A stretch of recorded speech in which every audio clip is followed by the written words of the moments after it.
السلام علیکم دوستو، میں ہوں حمزہ احمد صدیقی اور آپ دیکھ رہے ہیں وصل یار۔ تو دوستو، ویسے تو دنیا بھر میں ایسے ٹی وی شوز آتے رہتے ہیں جو ہمارے دماغ پر مثبت یا منفی اثرات چھوڑ جاتے ہیں۔ آج ہم ایسے ہی ایک شو کے بارے میں بات کرنے والے ہیں جو حقائق پر مبنی ہونے کے باوجود اتنا توڑ مڑوڑ کر پیش کیا گیا ہے کہ دیکھنے والا سوچنے پر مجبور ہو جاتا ہے کہ کیا ہمارا مذہب ہمیں صحیح تعلیم کر رہا ہے یا نہیں۔ جی ہاں دوستو، ہم بات کرنے والے ہیں 2016 میں آنے والا ایک شو لوسیفر کے بارے میں۔ عام طور پر بات کریں تو لوسیفر شیطان کے لیے بولا جانے والا ایک لفظ ہے۔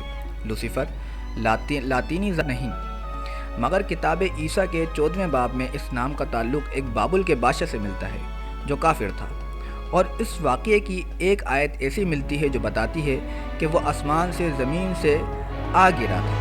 اور اسلامی تعلیمات سے دیکھا جائے تو کچھ ایسا معاملہ شیطان ابلیس کے ساتھ بھی ہوا تھا، اس کو آسمان سے لا کر زمین پر پھینک دیا گیا تھا۔ تو دوستو، بائبل کی واضح آیت یہ بات ثابت نہیں کرتی کہ لوسیفر ہی شیطان ہے، لیکن اس کی ایک آیت جو ہم نے بیان کی، یہ آیت اس طرف اشارہ کرتی ہے کہ لوسیفر اور کوئی نہیں بلکہ شیطان مردود ہی ہے۔ جب یہ آسمانوں پر اللہ کا محبوب بندہ تھا تو اس وقت بائبل کے مطابق اس کا نام لوسیفر، جبکہ اسلامی تعلیمات کے مطابق اس کا نام عزازیل تھا۔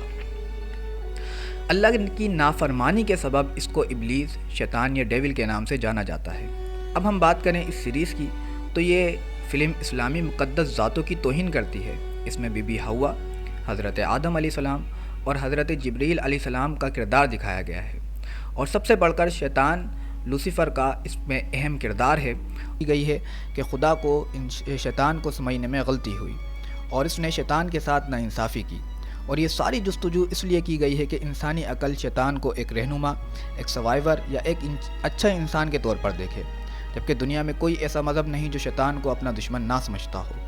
مزید اس ویب سیریز میں یہ بھی دکھایا اور دجال میں فرق پیدا کرنے کے لیے نبی کریم صلی اللہ علیہ وسلم نے کئی نشانیاں ارشاد فرمائی ہیں تاکہ ایک عام مسلمان بھی دجال کو بآسانی پہچان لے، لیکن اس طرح کی ویب سیریز مذہب سے متنفر کرتی ہے اور دین سے دوری پیدا کرتی ہے۔